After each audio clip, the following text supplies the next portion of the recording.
Awesome. Well, welcome everyone. Thank you for attending our talk today. We know it's the last day of RSA and it's the morning and people are sleepy, but we appreciate you all being here. This is going to be really exciting. As you could probably tell from our initial banter, I guess. Shtick. It wasn't really a shtick because it wasn't intentional. That's true. But we're pretty jazzed to be here with all of you.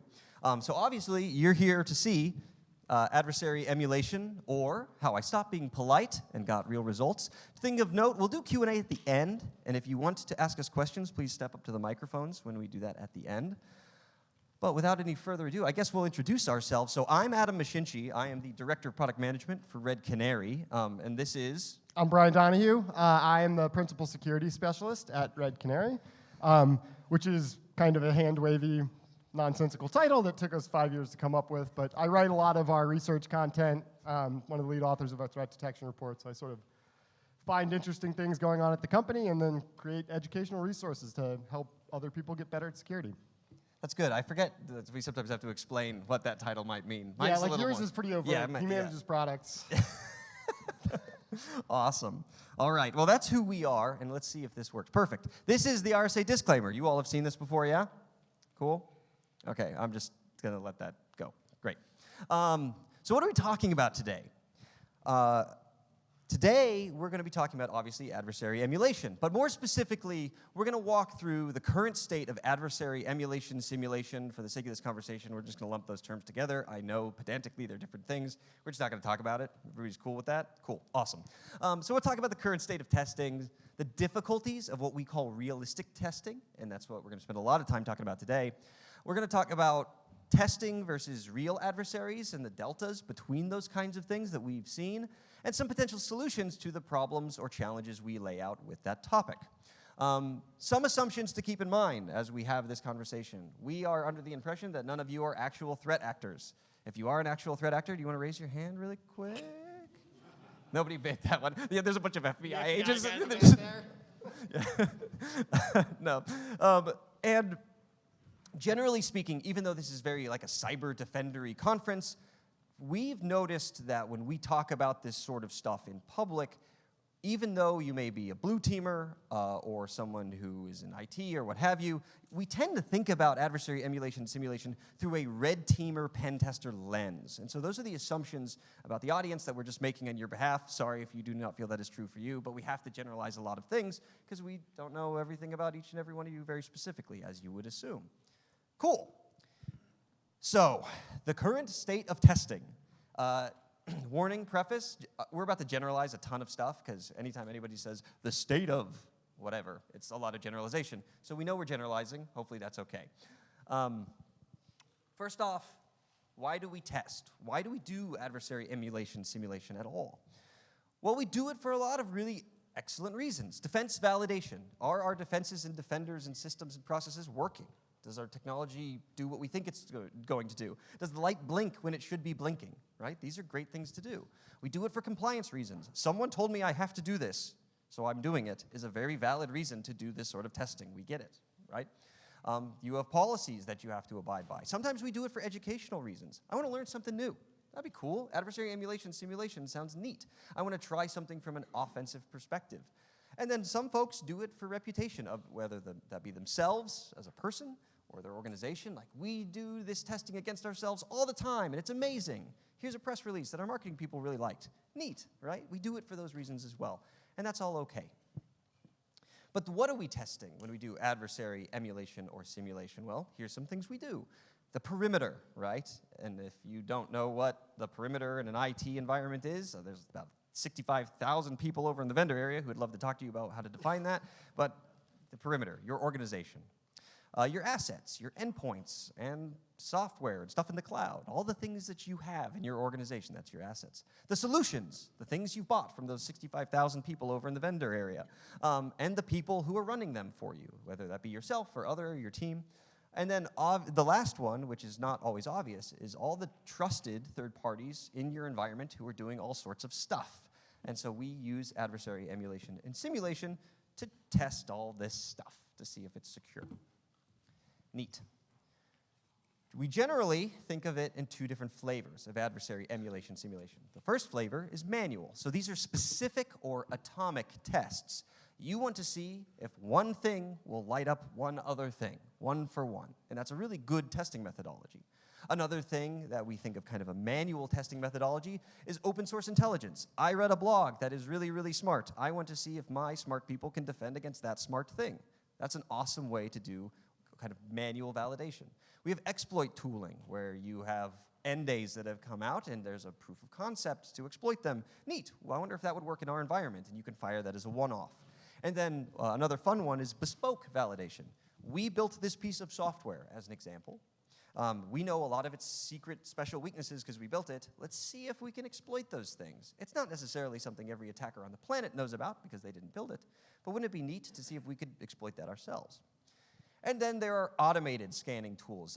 You all have seen probably some, again, bunch of vendors talking about this, but these are vulnerability scanning tools. These are breach and attack simulation, that the adversary emulation and simulation space. There's lots of different solutions there right now.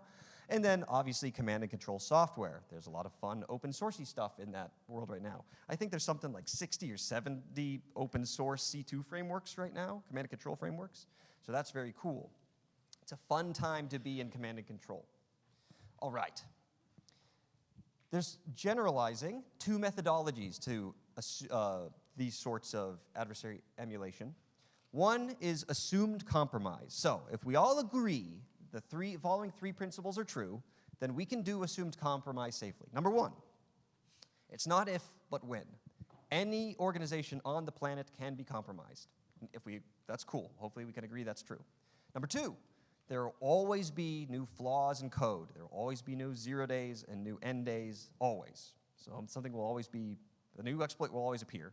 And then the last one is social engineering will always work. People are people, and we have flaws, and we can be tricked. So if we believe those three things are true, then we can do what we call assumed compromise scenarios, which are, you can take, say, a command and control binary that you maybe made, and you can list it in your environment and double-click the thing and let it fire, right? Well, ideally, your security controls would have stopped the initial execution of that thing. But in assumed compromise, you say, you know what?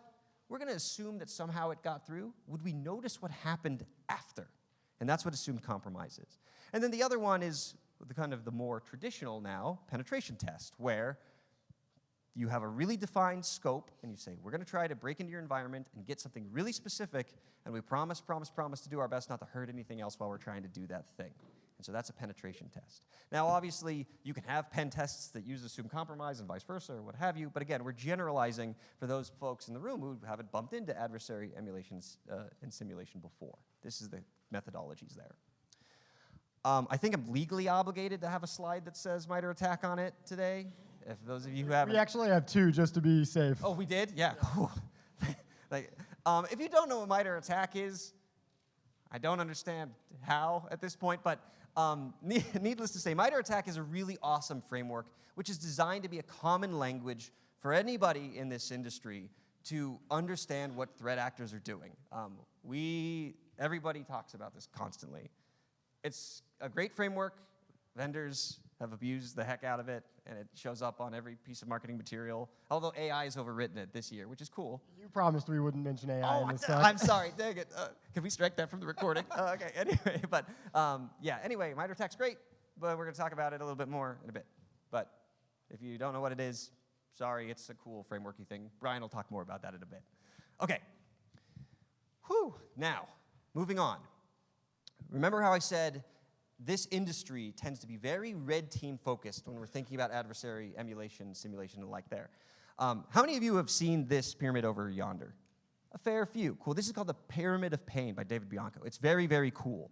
And what this has become is a methodology around how tricky is it for us to detect certain adversary behaviors in our environment. So at the bottom, you say, okay, hash values, like the hash of a binary. We should, in our environment, be able to see if that hash has appeared at all and block it, quarantine it, what have you. That's seen as table stakes from a defender perspective from when someone's doing adversarial stuff in our environment. And it gets trickier as you go.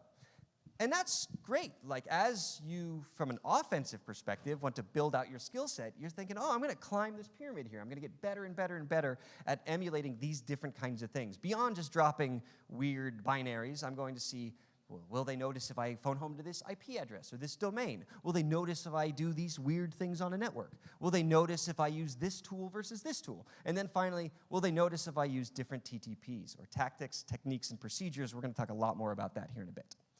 And that's all great. Like, as a person in the industry, like, it's cool to scale this pyramid of pain to make your leveling up of doing adversary emulation simulation better and better and better, and seeing if your team can defend against this stuff. That's awesome. But, and this is, I'm going to tease this out in a bit, but what are our expectations of a real threat actor in our environment? And I want us to contrast that as I talk a little bit more about these pyramids. And I said pyramids, not just one. So let's say you've scaled this pyramid here, and you're like, yeah, I'm up to the TTPs. I can emulate and simulate that stuff into my environment. Cool. Oh, just kidding. There's another pyramid we got to scale. This is by Christopher Peacock. So this is like, okay, we've made it to the top of the first pyramid. Now I need to get better at doing TTPs. So I'm going to start with my tactics, my MITRE attack tactics. I'm going to get really good at trying to emulate those, kind of broadly speaking, right? And as you scale this pyramid now, you're, again, leveling up your skills as a red teamer or someone in the offensive space. And again, the blue team is leveling up their skills as they're getting better and better at detecting these kinds of more specific items. So level this stuff up, more complex realistic TTPs, adding more customizations, trying out more C2 frameworks. It's all really cool and really good. Optimize and standardize, and guess what? There's another pyramid. Okay, all right. So we did the first two pyramids, and now we got to level up more to make sure we're getting better and better at our jobs. So there's this pyramid now, which is, we call it the yet another InfoSec pyramid. So first, we're going to do all this stuff, but we want to do it in testing, right? This is our defensive mic check, just to make sure that our defenses are working and the lights blink when they should. Then we're going to take on a more adversarial role. It's not just making sure the light blinks, it's being like, okay, I'm going to try to do something a little more clever, right? I'm going to try to break into deeper parts of the environment. That's the red teaming. And then you say, okay, blue team, we've gotten pretty good at this. Let's now do it together, right? And let's have that be repeatable, and that's your purple teaming. But yet, at the top of this pyramid, we have the term adversary emulation. And those of you who are squinting and be like, well, weren't we just talking about adversary emulation this whole time? What do you mean it's now at the top of this third pyramid? Well, yeah, because this whole time, we weren't acting like a real threat. And now people should maybe have an eyebrow raised, like, what do you mean we're not acting like a real threat? This whole thing has been acting like threats, right? Yeah. That's what's a little scary about this. And now we're getting to the meat of the presentation, where if this all sounds like it makes a ton of sense and this all sounds good, yeah, we're leveling up together. Well, I think we've walked into a bit of a trap, as a wise admiral once said. Because real testing is actually really different and hard, and there's a reason we don't do it. And now we're going to talk about that. Those of you who have heard me talk before or know me know that I love a good, tortured, horrifying analogy that is way belabored. So here we go. Also, spoilers for the first season of Westworld. Sorry if you've not seen that. But I got to add in here before he goes into this. Adam is the only human being alive that watched all 4 seasons of Westworld, and he has some weird survivor's guilt about it. So he's going to subject all of you to this horrible metaphor to validate all of those wasted hours he spent on that horrible, horrible television program. Go ahead, Adam. It's comforting to know that that's now immortalized for eternity on the record. Thank you, Brad. I'm putting that on my CV now. Yeah. How many people watched all 4 seasons of Westworld? Vindication is so sweet. They're all lying to make me feel better. Okay. In season 1 of Westworld, there's this great Anthony Hopkins bit where he talks about robots. Oh, see, we were bringing up AI. I forgot that yeah, okay. So AI wants to achieve consciousness. And in order to do that, an artificial intelligence, robots, have to climb this pyramid to achieve consciousness. First, they have to figure out memory, then improvisation, then self-interest, and then something else. And Anthony Hopkins says, we never quite got there. We couldn't figure out how to make them self-aware. Well, spoilers, turns out it wasn't a pyramid all along. It was a maze. And in order for AI, in this case, to achieve consciousness, they had to go through this maze, what they call a journey inward, not a journey up, right? Because every decision that these robots made as they were trying to achieve consciousness took them closer or farther away from their goal, which was becoming sentient, okay? Now, all of you should be like, oh, I see where this is going. I argue that all of these pyramids, this journey up to level ourselves up, has gotten us away from the original point of adversary emulation, which is to emulate an adversary. Well, for an adversary, what's the point? The point is to do stealthy things, or to steal stuff, or to destroy things. That's what they're trying to do in your environment. And all the decisions an adversary makes in your environment gets them closer or farther away from that goal. For them, TTPs, all the stuff on those pyramids, those are side effects to the thing they're trying to do. The threat actors aren't sitting there like, okay, first when we get into the environment, we're going to avoid hash values, and then we're going to make sure we can avoid IPs, and then, like, that's not how it works, right? They're trying to achieve a goal, and they'll do anything they can to achieve that goal. And all the stuff that we learned about in these pyramids are side effects to them attempting to achieve that. And I think we've kind of forgotten that as an industry as we've all worked to level ourselves up. Because again, like for us doing valid offensive-y things, like, great, we want to do defense validation and coverage and alignment. This is all fantastic. But for the adversary, they're just like, whatever, we're just trying to steal stuff, right? Like, we just want to break in your database. Like, they're not thinking about TTPs and MITRE attack alignment. They don't care. They're just side effects. So again, I think we've kind of lost that. And given that most of us aren't real threat actors, again, any threat actors in the room? Real threat actors? No, they didn't buy it this time either. The FBI agent in the back's like, come on. Nope. And a lot of us have finite resources. Any NSA people in the room are giggling. Finite resources, what are those? But for those of us who don't have infinite resources, like, there's a real reason why we don't try to do adversarial stuff all the time. Like, try to be real adversary. And so we can create a mental model to figure out why that is. Now, some of you have probably seen this before. This is me as a product-y person. I like this mental model. This is often called fast, good, or cheap. I call it inexpensive, quick, or accurate. I call it inexpensive because cheap has a connotation to being bad quality for some people, so I tried to make it more clear. Anyway, so the idea is that any project you might do, you have these three things, and you have to pick any two of them. And I think this applies to the way we do adversary emulation today. So again, accurate, inexpensive, or quick. Let's figure out the pros and cons of each of these models. Number one, accurate and quick. Okay, we want to be really, really good at doing like real adversarial stuff, pretending to be a real adversary. And we have to do that as fast as humanly possible. Well, there's some flaws in that. Number one, a lot of adversaries like to take their time. You know, they don't care about your 2-week agile scrum stuff and how often you need to do your purple team engagements. They just want to hang out in your organization for like a year. Well, that's hard to do. And another thing that an adversary has over us trying to pretend to be adversaries is that they're always accurate by definition because they are adversaries. They are always accurate because they're themselves, right? So they've got some advantages for us there. But this is very difficult to do. And if you want to have accurate but quick, real adversary-like emulation, it takes a lot of money and resources to do that, and they tend to be quite expensive, which is why we circled those two things. The next one is inexpensive and quick. Now, this is the one that all of us tend to do by design. We want to do this on a regular cycle, and we don't want to spend $1 bajillion doing adversarial things to ourselves. And it makes sense. This is highly accessible. You can use free and open source stuff to do this, and it's very, very, very repeatable. So those of you who do purple teaming stuff, this is great. You love to do this, and you're doing it by design. But notice how accurate is hanging out outside the box? Okay, we're going to talk about that in a second. And then the last one is accurate and inexpensive. This tends to be very research intensive, right? You spend a lot of time in threat intel land doing this, and mostly free in threat intel land. And that can be very time consuming, as you would imagine. Highly customized tooling is another thing, and building highly customized tooling is not fast. So it's a lot of emphasis on specific threats when you're trying to do this. So given that there's one of these that we all really like, which is inexpensive and quick, well, accuracy is the first thing we sacrifice. I put stormtroopers up there because they're inaccurate. That's the joke there, sorry. Okay, anyway. But given that accuracy is really hard to do, and it's really hard to be good at pretending to be an adversary, and that it's kind of dangerous too, right? Any of you could pull down real malware from the internet and detonate in your environment, but you have to be really ready for that, right? It's kind of scary to just do that cold. And we all have timelines and deadlines and cadences, and those can be the enemy of accuracy because you simply don't have time to learn what real threat actors do. And that's the kind of trap we've all fallen into as we've tried to level up our skills but also meet our deadlines and make sure we don't go over budget. Maybe we've lost our ability to be like real adversaries.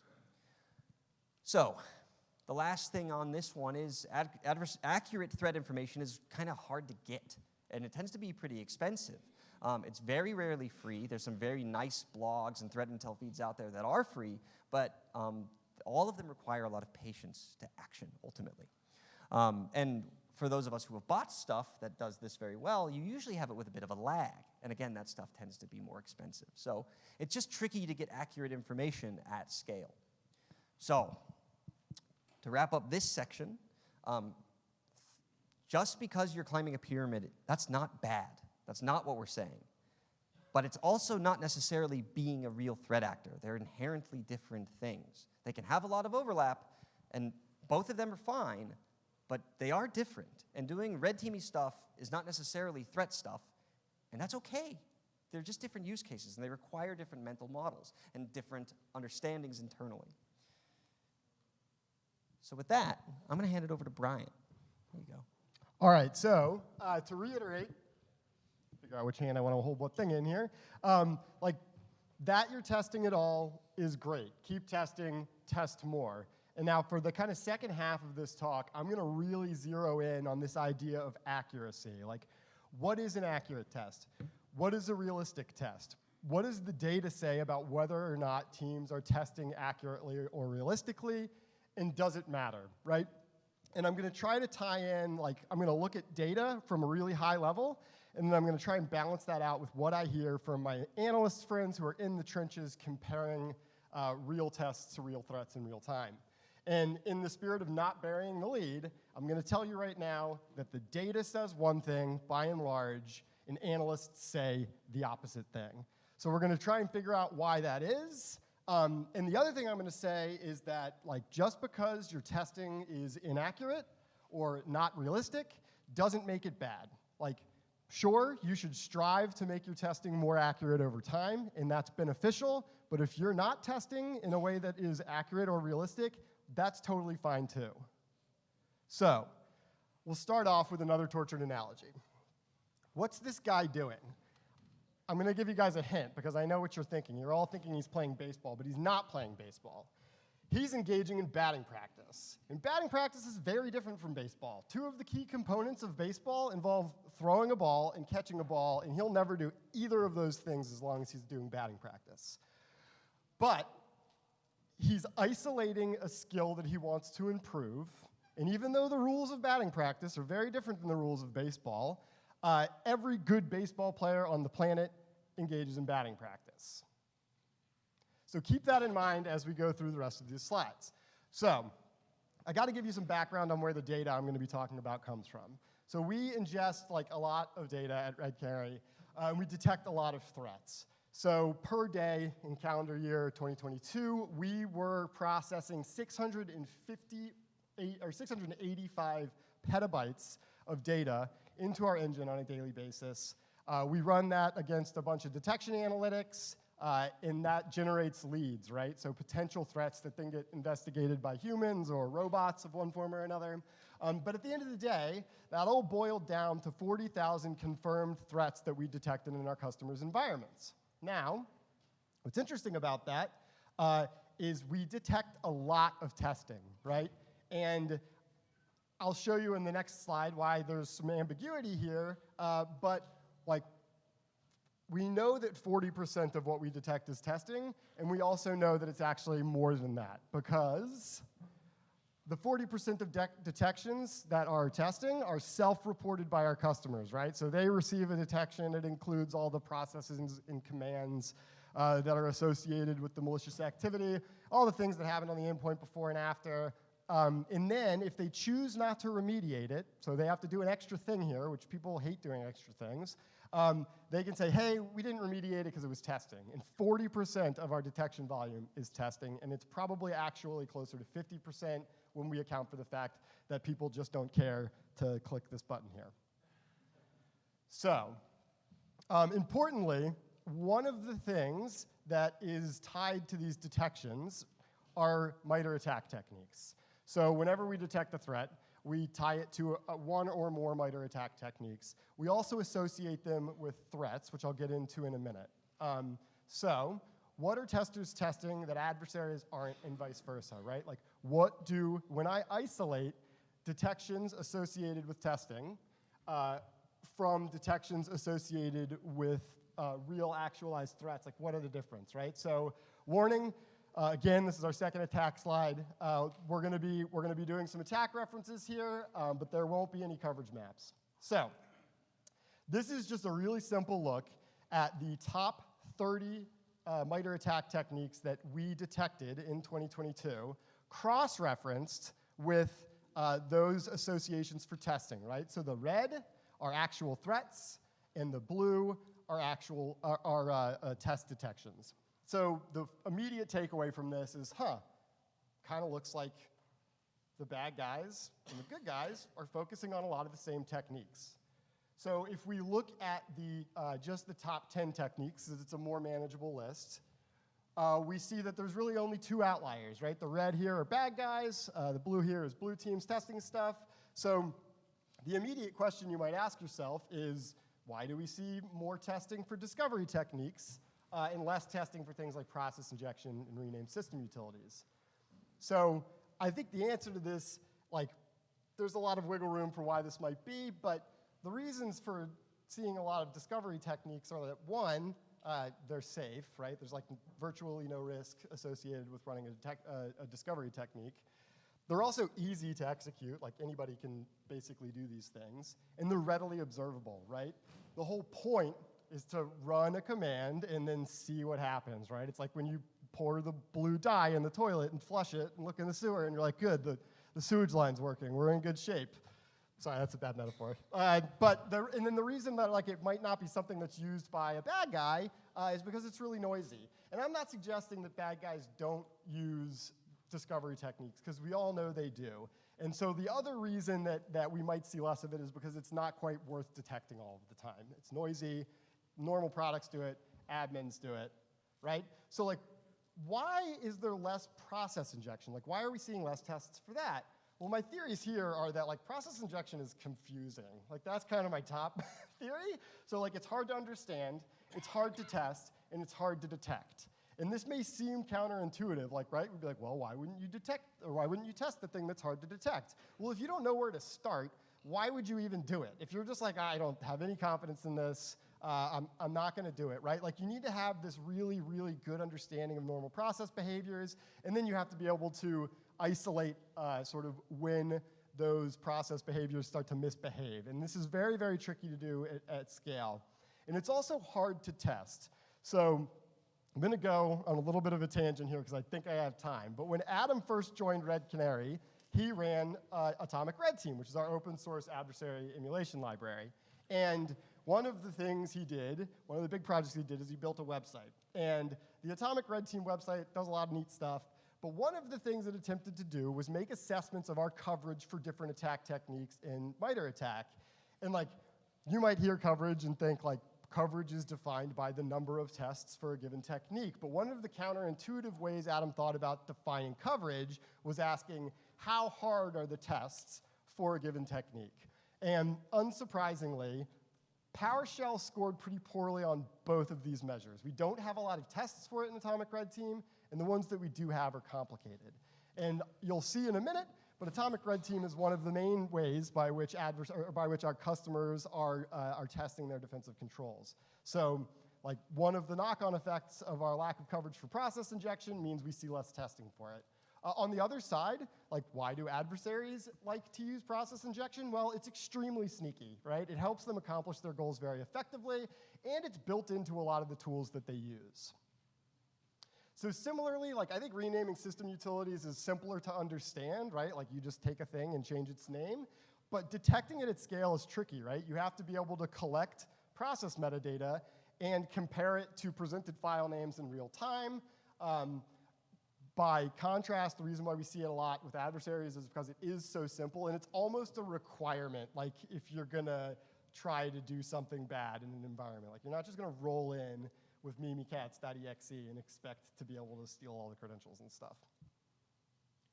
So, as I said earlier, another thing that gets collected or presented to customers when they see a detection are threats. So confusingly, we have a threat versus threat problem at Red Canary. I like to think of it as lowercase threats, which is like, for lack of a better way to put it, like anything sketchy that you shouldn't have happen on your computer that you want to know about. But then there's also uppercase threats, right? Like actual named threats like Qbot. And we don't differentiate between testing tools, adversary groups. So when we say threat, we may be talking about a specific piece of malware. We may be talking about a threat group, or we may be talking about a red team tool. So I just showed you that adversaries and testers, by and large, are using the same techniques with a few outliers. And I tried to explain why those outliers exist. So now we're going to look at the top 10 threats, like real threats versus emulated threats. And what we immediately notice is that these two lists are very different than the last one, right? At the risk of stating something that is so painfully obvious, like it might make you all think less of me, like in the red side, the real world threats, we see malware. On the blue side, we see mostly adversary emulation tools. Duh. So like, why are these different, right? And how is it that we have testers using different tools and landing on the same techniques, but we're still getting told by our analyst friends that individually testing activity and real threats look very different? So some of this Adam already touched on, right? Like testers are optimizing for safety. It is far safer to run like a corporate pen testing tool or red teaming tool than it is to run actual malware. I also like, I don't know, I guess Adam kind of contradicted me here by saying that you could easily download malware and run it. I was thinking sort of like, I don't know, I feel like it's easier to get my hands on Mimikatz and run that than it is to get my hands on like Sock Golish and run that. Look at this. So there was a typo in this slide, and I wasn't confident that we fixed it, but it's fixed. Great news, everybody. I was going to make fun of myself. So, and then I did by admitting it in front of all of you. So, right, like what's going on here? We're seeing the same techniques coming from different tools. So to me, like from a very high level, I'm like, well, that kind of makes it seem like people are on the right path. So why are we consistently hearing, I didn't fix this typo though, unfortunately. Why are we consistently hearing that testing is obvious, and why is Adam talking about Westworld? I'm not going to answer that last question. Just wanted to make fun of him for the Westworld thing again. What are we hearing from the analysts, right? What are the people who are working in the trenches every day on our detection engineering team, our threat intelligence team, our threat hunting team? What are they saying about the differences individually between the tests that we detect and the actual threats we detect? Well, adversaries, by and large, are going to leverage what works, right? By contrast, like a lot of times, blue teams are like going to try some whiz-bang new technique that's novel, that they want to like get an idea of whether or not they're going to be able to observe and detect that. Also, like a lot of these boil down to differences in objectives, and adversaries are trying to avoid detection, right? On the other hand, like testers, they want to validate coverage, right? Getting caught, being obvious, may in fact be the point a lot of the time. So also in the real world, adversaries are bound to an actual intrusion life cycle, right? They want to kick in the door, steal the loot, and then run for their lives. They have to do all three things. If you're a blue team, like you own all the computers. You can just spawn a shell on a thing and make it do a thing. Like you don't need to break in and you don't need to run for your life. Like a couple other things here. We often see real adversaries using kind of suspicious infrastructure, whereas blue teams kind of use legitimate stuff. And then last but not least, like big picture, the objectives are very different. Bad guys are trying to do harm. They're trying to steal something. The good guys are like, they might just be trying to write a report, right? Like they might be trying to learn or improve. So going back to our baseball metaphor, right? Practicing is about isolating what you want to improve and then repeating it over and over again so much that you never want to see a baseball again for the rest of your life. And as you can see in this picture, like that guy's playing baseball, that guy's in a batting cage doing batting practice. So what? Why does any of this matter at all? Well, any testing is better than no testing at all, right? So keep testing yourselves. Whether you think your tests are a realistic reflection of what an adversary actually does or not, like it doesn't matter. Like, you do want to become more realistic over time because that's even better, but just testing is great, right? So, and how can you go about this, right? Well, become familiar with tools like Atomic Red Team. Atomic Red Team is free. It's easy to use. There's a massive community around it that can help you use it better. And as you get good at it, you can start to use things like Atomic Red Team to achieve that follow-on goal of getting your tests to be more accurate, right? You can customize your atomics to make them like more realistic simulations. You can chain them together to look more like that thing you read about in that Intel report. And speaking of Intel reporting, wait, not yet actually. So you also want to, like, I like to think of, like, people sometimes think of MITRE ATT&CK as like a wall to throw pasta at. And it absolutely is not. Like, you want to find those techniques that are most likely to occur and prioritize your testing and your detection coverage based on them. And I'm going to shamelessly plug the 2023 threat detection report right now because that's exactly what it does, right? It tells you, hey, these are the threats we see most often, these are the techniques we see most often, and here are good ways that you can go and test yourself against them. Now we're going to talk about Intel. So when you start to get serious about, like, okay, I've gotten really good at the basic repeatable part of testing, right? The non-realistic testing. And you're ready to move on, right? So going back to our baseball analogy, when you're ready to move from the batting cage to an actual scrimmage, that's when you start reading intelligence reports. You befriend an Intel person. Maybe you hire an Intel person. Maybe you become an Intel person yourself, right? And the great thing about that is that intelligence analysts and reporting can help you ground your testing in reality, right? If you want a guide for how you can chain those atomics together or customize them to make them look more like a real bad guy, Intel reporting is a great place to do that. And then once you move on beyond that, like, start incorporating active purple teaming and IR planning, right? And start doing other types of testing, things like penetration tests and vulnerability assessments, right? Make this about IR planning and readiness. So, like, now you run the test and you say, all right, this bad thing happened on this endpoint. Like, who do you call? What do you have to do next? All right, Adam, back to you to close us out. All right. So, in closing, here, you've got the... Oh, sorry. Yeah. No, it's all right. The clicky McDo? You've got the clicky McDo. All right. Hopefully you all have seen slides that look like this. This is one of the things that RSA is really keen on us doing about the key takeaways. We call it the apply slide. And hopefully this gives you a framework of, like, okay, these two people just shouted at me for 50 minutes. Like, well, how do I take any of this and turn it into something actionable? Well, from our assessment, hopefully you've gleaned some of what we were meant here by these things aren't necessarily always the same, and that's okay. But the challenge we say, or the recommendation we have is, okay, go back to your team and make sure everyone's aligned on this belief that doing red teamy stuff is not necessarily being a real adversary, and that everybody can agree on that inherently and the value of each of those things and the reason you might do one and not the other. We find that a lot of teams that do not agree on this fundamental idea that batting practice isn't baseball wind up in a lot of really problematic conversations with themselves because they have just wildly different goals, as it turns out, internally. And so that's just an initial recommendation, making sure your team has alignment on these kinds of principles. Then in the next 3 months, our belief is that you should have that alignment and then have realistic expectations for what your organization wants to do, right?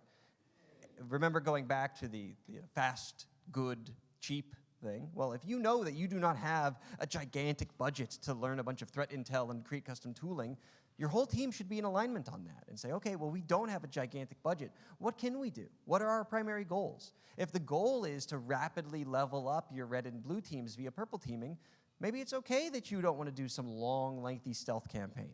Making sure your team's aligned on that reality is really important, as it turns out. And it's just a step we miss as we're trying to do something better, whether it's red team or actual adversary-like emulation.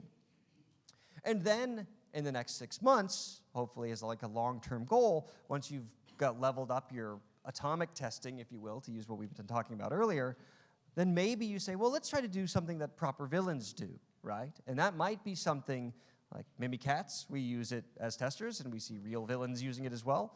Well, trying to use that in novel ways, more aligned to the way threat actors do, not the way that we maybe learned how to do it in a red teaming class. And that kind of skill jump is a good goal for like a 6-month window for the folks who come away from this conversation saying like, you know what, we want to try this stuff out. We want to see if we can detect these kinds of real threat actors. So test more and test better and level yourself up, whether it be from a pyramid perspective or from the perspective of being a real threat actor. And with that, we're done. So we've left some time for Q&A. If you want to ask us questions, we've got microphones that we'd ask you use. Again, I'm Adam, and that's Brian. I'm Brian. And thanks for letting us shout at you for 40 minutes or so.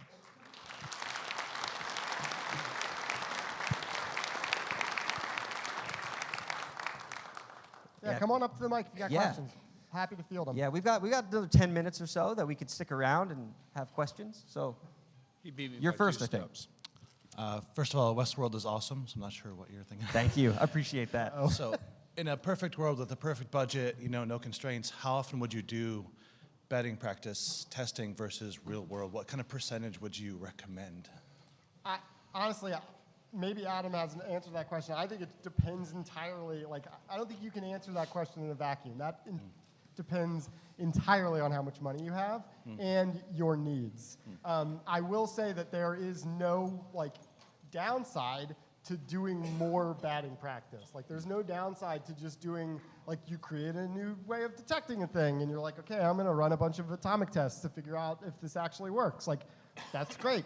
And maybe in a real world circumstance, something breaks and it doesn't work, right? So I think periodically, like, yeah, you do need to bring in either someone who can do more accurate testing or develop the means to do it. But I'm not sure I know this is a cop-out, but I don't know if I can give you an exact answer to that. And I'm going to continue his cop-out answer, and we're going to combine our horrifying analogies into one terrifying analogy. So imagine batting practice. So you're sitting there In a maze.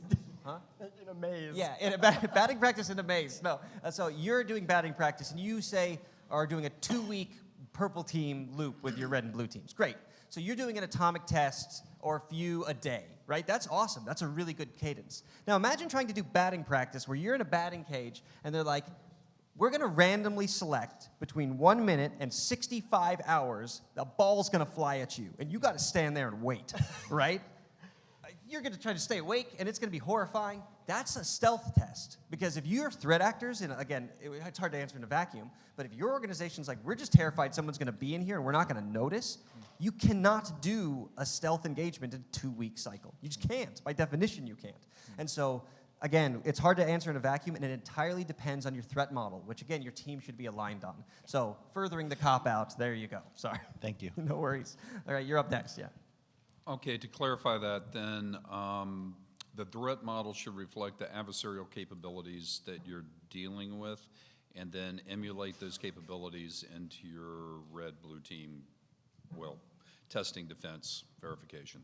Yeah, but Is that correct? Is that the pitch? But it should also reflect your capabilities and your resources available to you, right? Because it doesn't matter what your threat model is if you have no money and no security team. You have to balance those requirements as well. Okay. And adversarial profiling to deduce those threats. Any thoughts on that, or perhaps I missed it, but how do I identify the threat or the capabilities in profiling the adversaries? Any So, thoughts on that? That's a better way to put it. I've mentioned it a couple times, but I work on a report called the Threat Detection Report every year, and this is exactly what it tries to do. And what I always tell people is what we're telling you is the things that we are seeing most often, both the specific threats we're seeing most often and the techniques that are leveraged by those threats. And what I always tell people is don't take our word for it. Look at everything that's going on in aggregate in the industry, and obviously, I did an exercise where I tried to count the number of blogs that came through my RSS feed in a 24-hour period and realized it was overwhelming. I couldn't even count them. But pick 4 or 5 vendors that you trust and you respect, and aggregate those lists together, aggregate the techniques, and say, all right, if these big vendors are saying that these are the threats they're seeing, then these are probably the threats that I'm going to face as well. And a lot of people come to me and are like, what's the different threat model for a hospital? And it's like, well, when you're protecting Windows computers at that hospital, by and large, you're probably going to see the same things that you see at the bank. Now, I'm not saying that individual organizations don't face different threats. They absolutely do. But you're going to have a hard time figuring out what those threats might be by looking at a big vendor's report, which is seeing all of this at a very, very great scale, right? So Okay. to whatever extent you can, you also need to be able to track those techniques and threats within your own environment. Okay, great, thank you. Yep. Yeah, and again, it's all about alignment, right? If you're the IT administrator for a 50-person athletic firm, like you don't have the budget or resources to think about long-term nation-state stealth actors in your environment, nor should you be. Like that's just so far outside of your threat model and your budget to maintain. Like just focus on the stuff. Does the blinking light the vendor told you when bad stuff was going to happen blink when it should? Like that's a much more aligned threat for your environment. And again, looking at industry reports is helpful. Go ahead, yeah. Hi, I'm from the central bank in Norway. And in Europe, we've been doing what you've been advocating for here now for many years already through the Tiber framework, which I hope you're familiar with. And that we very much try to do adversary attacks without the blue team knowing of what's going on. And it's all based upon a framework and methodology with a general threat landscape and targeted threat intelligence before you do the red teaming. Do you have experiences doing those kind of tests here at all? Well, it's tricky because we're defenders, right? So if you're looking for the best like red team pen testers on the planet, you've got the wrong two people on stage. And so, we have background in adversary simulation, emulation, and the like there.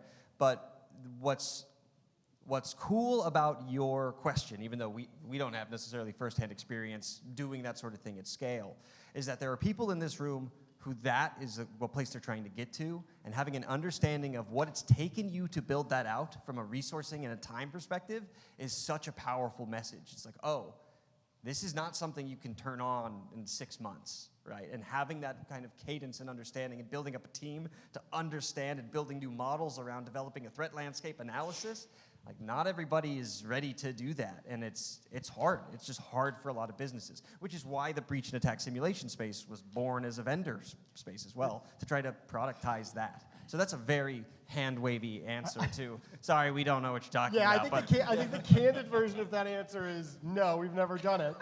But I think the follow-on to that is, in theory, I think I understand how you might do it. Yep. Unfortunately, it's going to be very hard. I'll try to make a talk next year then. Thank you. Great. Please do. We've inspired you. Yeah, go ahead. Go ahead. One of the things in this talk that really resonated with me was the whole idea that we can build whatever frameworks we want. The attackers don't have to follow us. We have to follow them. One of the issues that we have, as testers of cybersecurity software is that often when we're working with vendors, they like to say, well, this test isn't how our product was designed to operate. It's just like, the attacker doesn't care. That's exactly what they're looking for. So how do you communicate that effectively, and what are the things you've noticed from your experience that makes it easier when you're doing your own, playing around, breaking things? What is the best way to kind of approach people and say, look, this is important because the attacker doesn't really care what framework you've got? Yeah, my favorite way to get to that is you take a recent report of something, a threat actor that is real to your environment, you just did to somebody else, and you bring that to the vendor and you say, oi, make thing do this, right? And it's a really cave person way to logic your way through a vendor, but sometimes that's what's necessary. It's like, no, I don't care how many APIs you implemented. Make thing do this, right? And what I find is that it helps crystallize for the vendor, oh, I see, regardless of how we've architected this product, I see what your use case is, what your user story is, and their team can basically either say, oh yeah, we can achieve that by doing the following WYSIWYG whatevers, or they can't. And finding out your vendor can't do a thing you want them to do is an equally valid thing to do. And there might be an extremely good reason why they can't do it. It might be impossible, right? But yeah, my general, very practical advice is if you tell your vendor something and you get a bad answer back from them, go to someone else at the vendor and ask the same question, and hopefully you can find someone who gives you a good answer, right? Because everyone has differing levels of knowledge and differing levels of understanding how things actually work. Thank you. Awesome. Well, if there's no more questions, thank you all. You've been a lot of fun. Hope RSA has been great for you, and we will see you all around. Yeah, safe Thanks travels, again. everybody.